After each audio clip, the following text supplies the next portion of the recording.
Oi, pessoal, tudo bem? Eu sou o Fernando Prandi, editor de Branded Content do Money Lab e área de projetos especiais do InfoMoney. O assunto hoje são investimentos internacionais, né? A tão falada diversificação da carteira. E para isso a gente está com o Gustavo Aranha, ele é sócio-diretor da Geo Capital. Tudo bom, Gustavo? Tudo bom, Fernando? Prazer falar com vocês, legal estar aqui. Bacana, sempre bom aí receber especialistas aí para ajudar aí a audiência do Infomoney a tomar suas decisões na hora de investir. Bom, Gustavo, eu já ouvi que o lema da Geocapital é exterior sempre, né? Mas nós estamos em 2022, um ano de eleição, um ano de eleição geralmente conhecida por volatilidade, né? E também o Covid ainda não acabou, né? A pandemia ainda há muitas incertezas. E aí eu queria que você começasse falando um pouco sobre a importância de diversificação internacional na carteira de um investidor, seja ele qualificado, investidor intermediário, iniciante. Qual a importância de olhar lá para fora? Legal, Fernando. Sim, se eu pudesse resumir em pouquíssimas palavras, é diluição e diminuição de risco, né? É um conceito super aceito no mundo dos investimentos e comprovado que quando você diversifica, né, o seu portfólio, você diminui o risco, porque obviamente você diminui o risco específico. Né? E isso vale para geografias, aliás, vale muito para geografias, e é por isso que a gente, na Geocapital, é especializado e bate tanto com o investidor para que ele tenha na sua carteira, né, produtos de renda variável, de ações globais, para diversificar. A gente sabe que o investidor brasileiro é super concentrado em Brasil, né, e a gente fundou a Geo Capital lá em 2013 para ser uma gestora brasileira, focada nos clientes brasileiros, mas com essa visão de longo prazo, de trazer a diversificação global para o portfólio do investidor, de forma a diminuir o risco da carteira. Né? Então, quando você me pergunta qual é a função, por que para a Geo é tão importante, e a gente acha que é tão importante para um investidor diversificar globalmente, é para diminuir risco. Quando você está só num país, e você citou a eleição como sendo um evento, e é verdade, é um evento de risco específico, quando você está só num país, você corre, além dos riscos das companhias, das empresas que você investe, você acaba correndo riscos que são inerentes do país em que você está, né, ou que as empresas, e a diversificação ela diminui justo esse risco. Então, uma carteira que tem empresas, bons modelos de negócio, espalhados no mundo todo, certamente é melhor, tanto em termos de risco quanto de risco-retorno, né, do que uma carteira só focada em um país, especialmente num país como o Brasil, que é um país em desenvolvimento, e que, por si só, tem várias questões, vários riscos específicos. A eleição, de novo, como você disse, que representa só 1% do total de empresas listadas no mundo. Então, a gente acha que não tem por que o investidor ficar preso num cantinho do mercado, em 1% do mercado, e não aproveitar os outros 99% do mercado que estão lá fora. Perfeito, eu ia tocar nesse ponto, né? Apesar do número de CPFs estar crescendo na bolsa aí ano a ano, recordes de IPO aí sendo lançados, lá fora tem muito mais opções aí para o gestor, né? E indiretamente ali para o investidor ficar atento e poder mitigar os riscos dele, escolher empresas diferentes que às vezes nem estão atuando no Brasil. Se você puder falar um pouco dessa proporção que você falou, é 1%, é isso? Exatamente. O total de valor, né, o valor das empresas brasileiras listadas em bolsa é só 1% do total do valor de todas as empresas do mundo listadas. Né? Então, traduzindo para quem está nos assistindo, né, se o investidor brasileiro decide, com a sua renda variável, seja através de fundos, seja através de ações direto, mas só tem empresas brasileiras, o que ele está fazendo é investir 100% da carteira de ações dele em 1% das possibilidades que o mundo de ações entrega para ele. Né? E é justamente essa super, hiper concentração que a GEL tenta mostrar para os investidores que ela não é boa no longo prazo.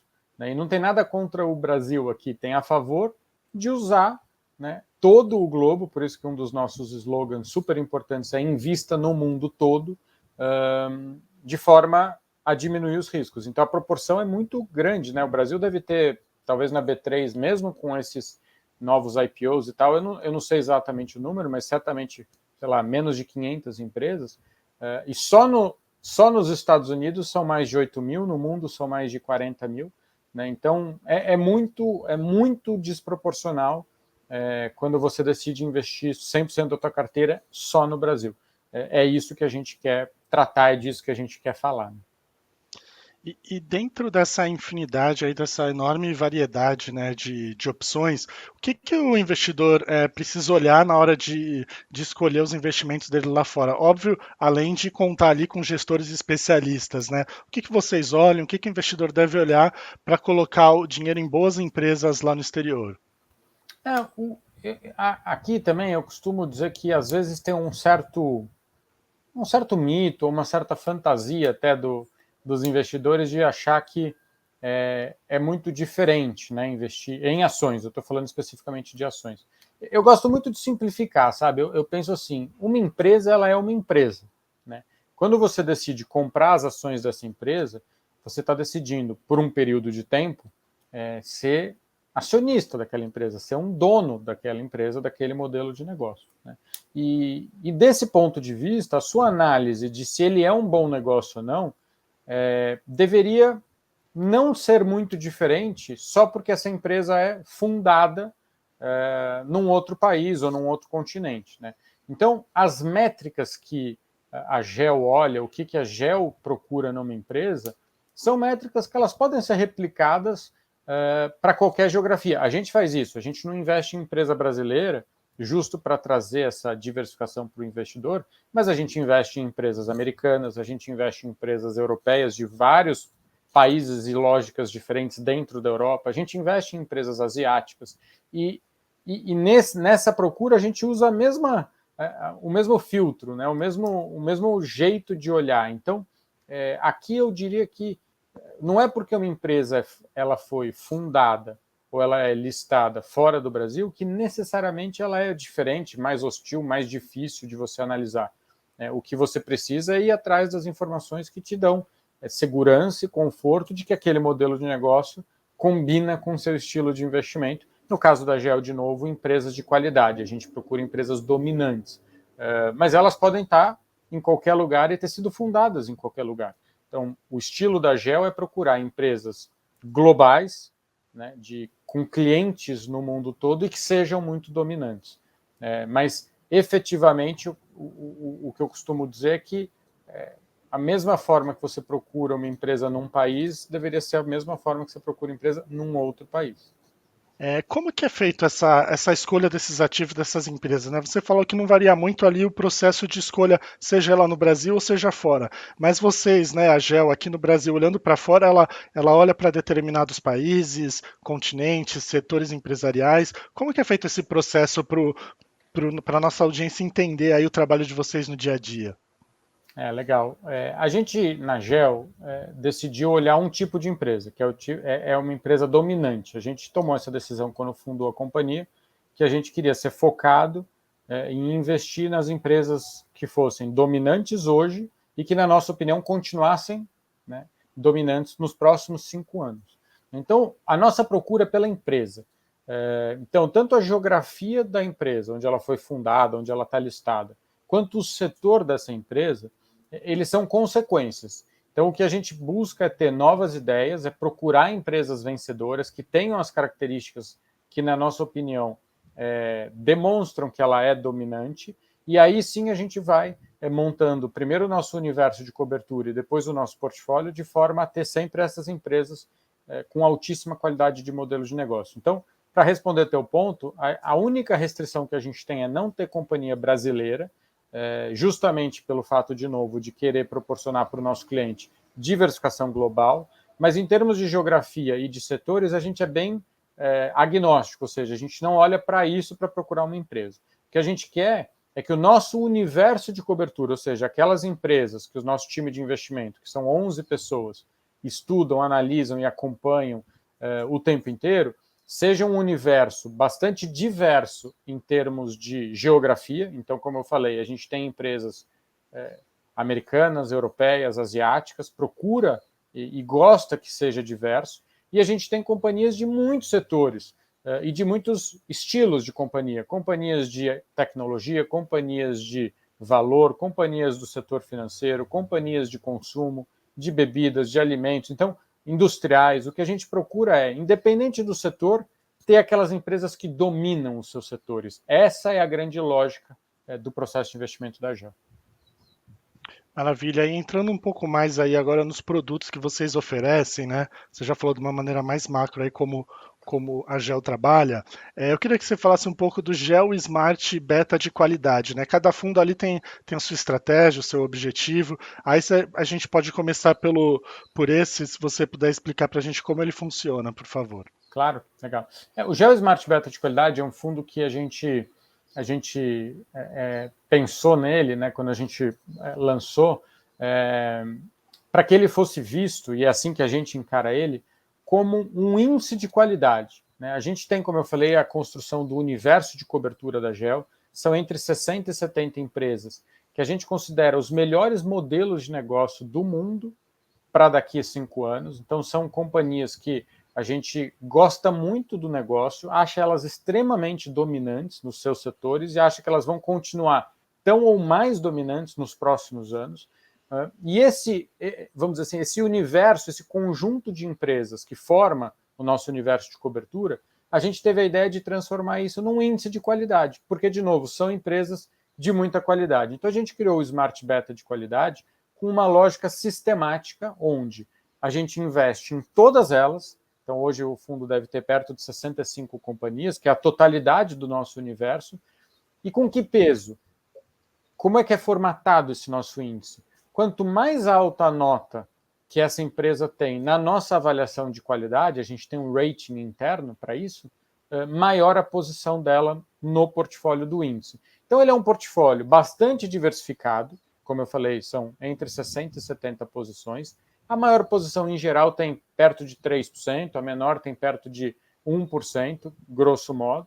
Ela é sistematicamente rebalanceada a carteira a cada 3 meses, de forma, de novo, a trazer, depois de 3 meses, cada empresa para o seu peso, de acordo com a sua qualidade. Então, a cada 3 meses, a carteira é rebalanceada. Então, é um fundo que ele é sistemático, porque ele tem uma regra de alocação, que é feito a cada 3 meses, bastante diversificado, né, porque aloca em 65 ativos, e para quem que ele se destina? Né? Qual é o grande, vamos dizer assim, norte que o investidor deveria ter para investir no Gel Smart Beta de qualidade?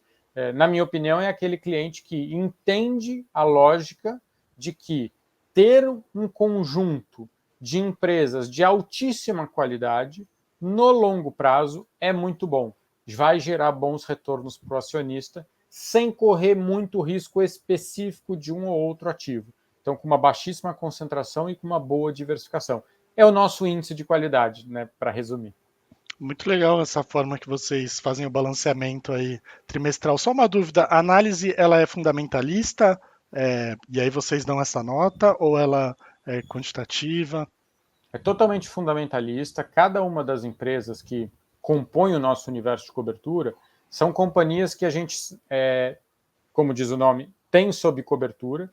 E o que quer dizer isso? Quer dizer que essa empresa tem na GEL uma tese de investimento sobre ela, tem 2 analistas responsáveis pela cobertura dessa empresa. E o que é ser responsável pela cobertura? É acompanhar a companhia, é falar com a companhia, é falar com o concorrente, é visitar a companhia e os seus mercados, os seus clientes, os seus fornecedores. Então, cada uma dessas 60 empresas, elas demandam, né, elas têm muitas horas do nosso time de investimento investidas nessas companhias.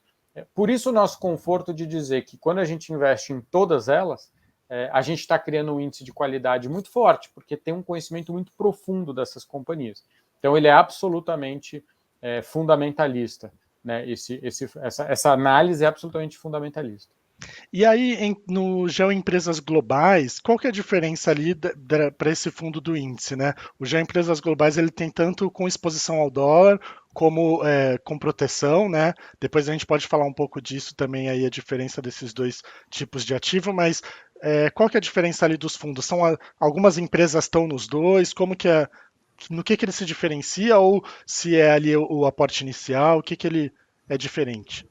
Não, a diferença é que eles dão um próximo passo em relação ao Smart Beta. Então imagina que o Smart Beta de qualidade, ele é uma alocação sistemática no meu universo inteiro de cobertura, nas 60 empresas. O que são os fundos ativos? Que são o empresas globais em dólares e o empresas globais em reais. Qual é a diferença? Eles, a partir desse universo, eles alocam naquelas que a nossa noção ou a nossa visão de valuation para o longo prazo mostra que estão mais descontadas. Então é como se eu pegasse o índice de gel de qualidade, o nosso universo de cobertura, e montasse o portfólio ativo concentrando mais naquelas que eu acho que estão mais baratas e não investindo naquelas que eu acho que podem estar caras. Então ele é um segundo passo. Ele é é como se adicionasse uma nova camada de análise, que é a análise de valuation no Gel Smart Beta de qualidade. E para quem que ele se destina, né? Como é que a gente diferencia, como é que eu falo isso para os nossos clientes?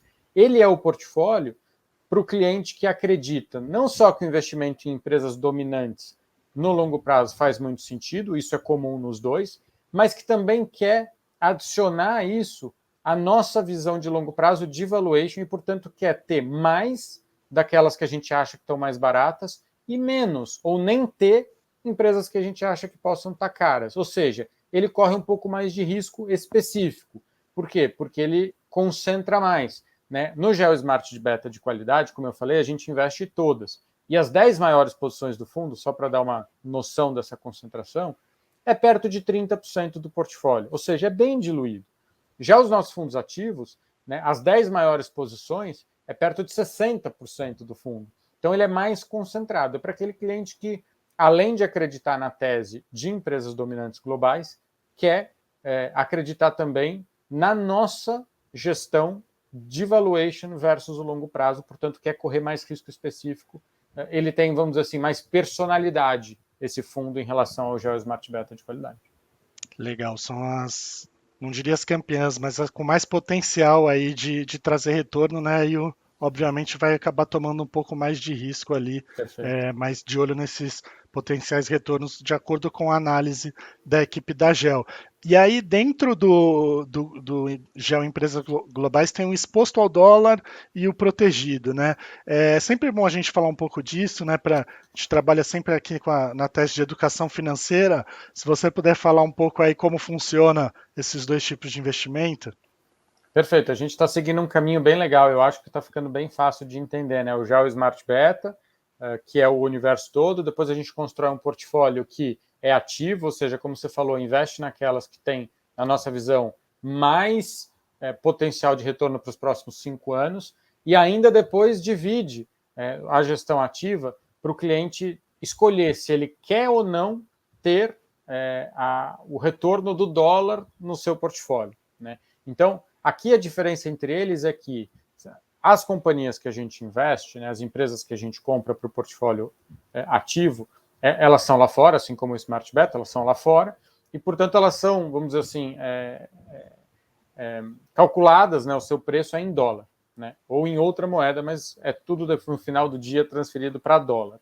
Né? E aí, o cliente aqui no Brasil, com o seu dinheiro no Brasil, que quer comprar os nossos fundos, ele pode decidir se ele quer essa variação cambial, ou seja, se ele quer que o fundo dele suba quando o dólar sobe e caia quando o dólar cai, além da variação das ações, ou não, se ele não quer ter essa variação, não quer ter essa exposição ao dólar, e por isso a gente fez o GEL Empresas Globais em Reais, para aquele investidor que, sim, quer diversificar globalmente, sim, quer ter as melhores empresas do mundo quando elas estão muito baratas, mas não querem diversificar a moeda em que eles estão investindo. Preferem ter reais e só reais no seu portfólio. Legal. Então, quem quer mitigar o risco Brasil, o fundo exposto ao dólar geralmente faz mais sentido, né? Fica mais protegido ali na moeda, na conversão, né? Ele tem desculpa te interromper, mas Imagina, ele tem o que eu chamo de a dupla diversificação, né? Ele diversifica os compra um pouquinho de ativos dólar junto, né? geograficamente, como eu falei, então ele tem empresas globais, isso os dois têm, mas o fundo em dólares tem uma segunda diversificação, que é a diversificação de moedas, né? Que o fundo em reais não tem. Legal, Gustavo. A gente está caminhando para o final. Queria que vocês aí estão sempre olhando lá para fora do país, que você fizesse uma análise aí desse ano que está começando lá fora, né? Esse ano aqui a gente já falou no Brasil, né? Um ano que a gente espera volatilidade na bolsa, aí de repente uma subida mais constante aí, talvez a partir do ano que vem aí, quando o novo governo, seja ele quem for, já tivesse sido confirmado, se estabelecendo, mas lá fora, qual que é a expectativa de vocês? Juros americanos, inflação mundial, vai baixar, vai seguir mais um tempo, né? As previsões, elas vão, óbvio que vão mudando ali, não diariamente, né? Semanalmente ali, com algumas decisões, mas como que vocês estão vendo aí 2022 e 22? E também, tirando qualquer responsabilidade sua de advisor sobre isso, é mais um bate-papo nosso aqui. Claro, claro. A gente nem é um fundo macro, né? A gente é um fundo que, como eu deixei claro nesse nosso bate-papo aqui, olha muito para as empresas, procura bons negócios. Então, a gente não é uma casa que se diferencia ou procura se diferenciar, tentando adivinhar o cenário, o que vai acontecer. Para a gente é muito importante ter companhias que sejam resilientes a vários cenários, né? Com modelos de negócio dominantes no longo prazo, são, no final das contas, aqueles que conseguem ser os vencedores, né? Vencerem os seus concorrentes em múltiplos cenários, né, de vários jeitos, né? Mas assim, quando a gente olha lá para fora e o ano de 2022 que está começando, talvez a grande discussão e que já vem de 2021 é mesmo a questão da inflação, é ou não transitória, né? E o que vai acontecer em consequência disso, o que pode acontecer com juros, né? A nossa visão aqui, de novo, sendo uma casa micro, né, que olha para modelos de negócio de empresas e não macro, que tenta adivinhar o que vai acontecer no mundo, a nossa visão aqui é muito assim, qual é a consequência de um mundo com juros lá fora, americanos, mais altos, que isso acho que já está dado, qual é a consequência disso para as empresas, né? Tanto do ponto de vista de preço, quanto do ponto de vista de resultados, que talvez é o mais importante, né? E quando a gente olha para resultados, ou seja, quando a gente olha para a capacidade das empresas que a gente segue e que investe nos próximos 5 anos em continuar gerando bons resultados, boas vendas, boas margens de lucro, grandes caixas, né, para os seus acionistas, num cenário de juros mais alto, ela parece intacta, essa capacidade, né? São modelos de negócio que vamos dizer assim, a consequência de um cenário de juros maior, um pouco maior, parece ser muito pouco material para o negócio dessas empresas. Claro que a gente não está aqui falando de um cenário de baixíssimo crescimento ou de recessão, não é isso que a gente está olhando. Se a gente olhar um cenário de crescimento, mas com juros um pouco mais alto, por conta de uma inflação um pouco mais alta, do lado do negócio, do lado das empresas, dos resultados das empresas, para a gente realmente tem pouca consequência. O que tem muita consequência é o que a gente está vendo agora no começo do ano, em 2022, com uma maior volatilidade, que é no preço dos ativos. Quando você tem um cenário de juros mais alto, mesmo de perspectiva de juros mais alto, né, você vê uma diminuição, né, no preço das empresas. É isso que a gente está vendo basicamente em janeiro. Então, para a gente, assim, a gente não tem muita preocupação com crise econômica, a gente não está vendo grandes questões nos resultados das empresas. O que a gente acha que está acontecendo é uma mudança de quase que fórmula de cálculo, né, do mercado para o preço dos ativos. Então, o que tá mais em crise é o preço dos ativos, o que está se corrigindo é o preço dos ativos. Muitos estavam muito esticados, de fato, muito mais do que a gente vê qualquer risco nos resultados das empresas. Legal, é a estratégia aí do longo prazo também, né? Boas empresas e num cenário aí que vocês costumam ver de 5 anos, acaba essas crises anuais ali, acabam não impactando tanto no final. Queria agradecer, Gustavo, e deixar aberto aí também para, se você quiser fazer algum convite, onde que os investidores podem procurar a GEL e deixar um recado final aí. Tá bom, legal. Bom, primeiro eu vou começar já de antemão agradecendo a oportunidade, muito legal poder bater esse papo aqui com vocês. E a gente está em vários canais, várias mídias sociais. A gente tem um Instagram que a gente costuma colocar bastante coisa, bastante informação. A gente também tem um canal no Spotify e um canal no YouTube que também a gente coloca vídeos, entrevistas, enfim, bastante conteúdo. E o nosso site, né, o geocapital.com.br, onde também tem bastante conteúdo, tem nossas cartas trimestrais, enfim, acho que também vale a pena para o cliente para quem está nos ouvindo e não é nosso cliente e quer virar cliente ou se interessou de alguma forma, tem lá bastante conteúdo também para conhecer mais a gente. E, de novo, meu time e o time inteiro da GEL está super à disposição para quem quiser falar conosco. Nossos contatos também estão todos esses canais têm os nossos contatos. Vai ser um prazer falar com quem tiver interesse em conhecer mais. Maravilha, a gente que agradece o bate-papo, agradece a audiência também que acompanhou a entrevista até agora. E é isso, até a próxima, pessoal, com os vídeos aqui do Money Lab. Obrigado.